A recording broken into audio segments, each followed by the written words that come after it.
जय माता दी। माता रानी आप सभी भक्तजनों पर सदैव अपनी कृपा दृष्टि बनाए रखे। आज हम सुनेंगे फाल्गुन अमावस्या व्रत की कथा। फागुन का महीना हिंदू पंचांग के अनुसार साल का अंतिम महीना होता है। इसके बाद आने वाले चैत्र महीने से हिंदू नववर्ष का प्रारंभ हो जाता है। फागुन महीने के कृष्ण पक्ष की अंतिम तिथि को फाल्गुन अमावस्या मनाते हैं, जो कि फागुन अमावस्या महाशिवरात्रि पर्व के बाद आती है और हिंदू वर्ष की अंतिम अमावस्या होती है। यह अमावस्या सुख, संपत्ति और सौभाग्य की प्राप्ति के लिए विशेष फलदायी होती है। जीवन में सुख और शांति के लिए फाल्गुन अमावस्या का व्रत रखा जाता है। इस दिन लोग पवित्र नदियों में स्नान कर जरूरतमंदों को दान करते हैं। यह अमावस्या पितरों को मोक्ष दिलाने वाली होती है, इसीलिए इस दिन पितरों की शांति और पूर्वजों को आशीर्वाद प्राप्त करने के लिए तर्पण श्राद्ध भी करते हैं। साल भर में 12 अमावस्या आती है। यदि निरंतरता में प्रत्येक अमावस्या को आप पितरों हेतु श्राद्ध नहीं कर पाते हैं तो कुछ अमावस्या विशेष तौर पर सिर्फ श्राद्ध कर्म के लिए ही शुभ मानी जाती है, जैसे कि फाल्गुन अमावस्या उन्हीं में से एक है। आइए सुनते हैं फाल्गुन अमावस्या व्रत की पौराणिक कथा। माना जाता है जो व्यक्ति फागुन अमावस्या के दिन व्रत रखते हैं उसके जीवन में कोई समस्या नहीं आती और सुख समृद्धि में वृद्धि होती है। इस दिन पितरों का पूजन करने का भी विधान है। अमावस्या पर पितरों का पूजन करने से उनका आशीर्वाद मिलता है और उनकी आत्मा को शांति मिलती है।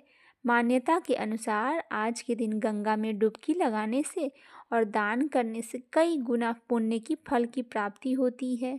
एक दीन ब्राह्मण परिवार था जिसमें पति, पत्नी और उनकी एक पुत्री थी। उनका जीवन सामान्य रूप से चल रहा था। वर्ष बीतते गए और पुत्री भी धीरे धीरे बड़ी होने लगी। बढ़ती आयु के साथ उसमें स्त्रियों के गुण का भी विकास होने लगा।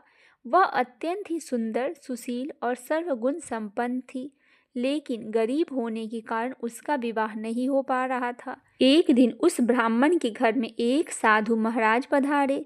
ब्राह्मण पुत्री की सेवा से साधु महाराज का मन बहुत प्रसन्न हुआ और उन्होंने कन्या को लंबी उम्र का आशीर्वाद तो दे दिया, लेकिन यह भी बताया कि उसके हथेली में विधवा योग्य है। इस बात से चिंतित होकर ब्राह्मण परिवार ने साधु से उपाय पूछा। तब साधु ने कुछ देर विचार करने के पश्चात अपने ध्यान के आधार पर बताया कि कुछ दूरी पर एक गांव में सोना नाम की धोबिन की जाति एक महिला अपने बेटे और बहू के साथ रहती है, जो बहुत ही संस्कारों से संपन्न तथा पतिपरायण और निष्ठावान है। यदि यह कन्या उसकी सेवा करे और इसके विवाह में वह महिला अपनी मांग का सिंदूर लगा दे तो इस कन्या का विधवा योग मिट सकता है। साधु ने यह भी कहा कि वह महिला कहीं आती जाती नहीं है। यह बात सुनकर ब्राह्मणी ने अपनी बेटी से धोबिन की सेवा करने की बात कही। अगले दिन कन्या प्रातः काल उठकर सोना धोबिन के घर चली गई।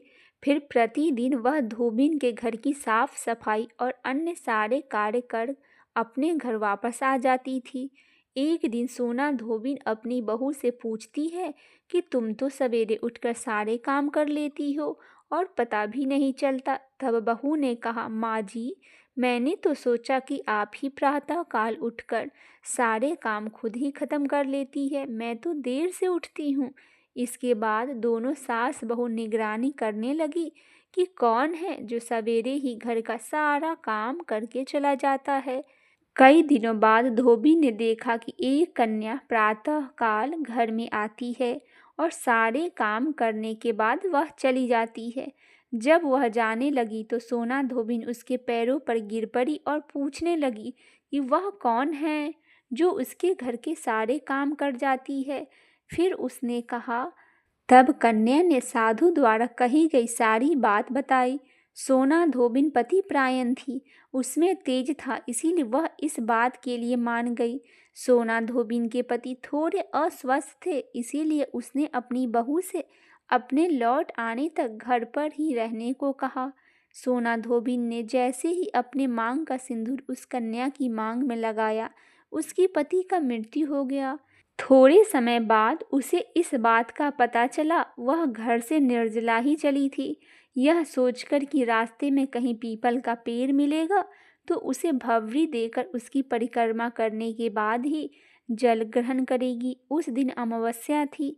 ब्राह्मण के घर मिले पुए पकवान की जगह उसने ईंट के टुकड़े से 108 बार भवरी देकर पीपल के पेड़ को 108 बार परिक्रमा की और उसके बाद जल ग्रहण किया।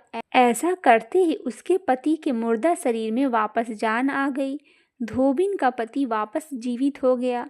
इसीलिए माना जाता है कि इस दिन व्रत आदि करने से पुण्य फल की प्राप्ति होती है। अतः जो व्यक्ति अमावस्या के दिन 108 वस्तुओं की भवरी देकर सोना, धोबिन और गौरी गणेश के पूजन करते हैं, उसे अखंड सौभाग्यवती का वरदान मिलता है। बोलिए गौरी गणेश भगवान की जय।